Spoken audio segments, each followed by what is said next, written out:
Hello good afternoon अनि welcome छ आज पनि हजुरहरूलाई मेरो मिनी भ्लगमा आज पनि मिनी भ्लग लिएर आइसकेको छु हजुरहरूको सामु। आज चाहिँ म घरकै काम यताउता गर्दैछु किनभने म चाहिँ आज शनिबार भएको कारण घरमै बस्नु परिरहेछ। मम्मी बाबा आफ्नो काममा, भाइ बहिनी सबैजना।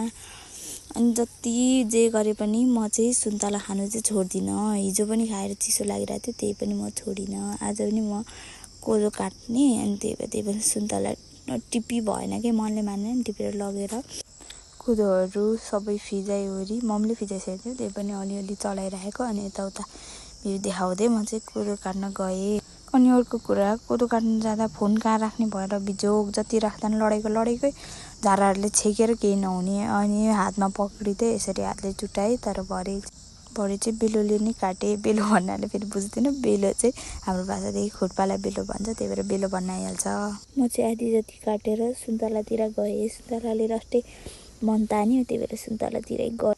अब सुन्तलाले त तान्यो, के लाउँदाखेरि भिडियो बनाएको, फोन त खस्या गर्छ, यता र उता खुट्टाले चेपेर बनाएको। अब त्यस्तो अठाउने केही पनि थिएन। अनि त्यसपछि के लगाइसकेपछि म चाहिँ गम खान थालेँ।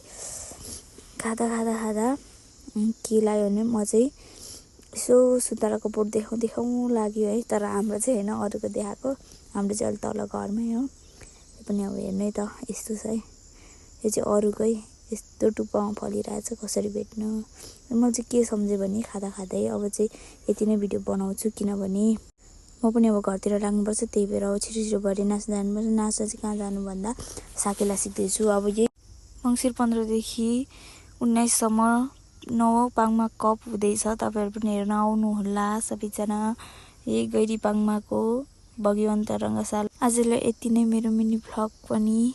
सबैजना लाइक सब्सक्राइब गरिदिनु होला। मेरो युट्युब च्यानलको नाम चाहिँ गुलुङ्गेनी भ्लग छ। सबैजनालाई बाई बाई।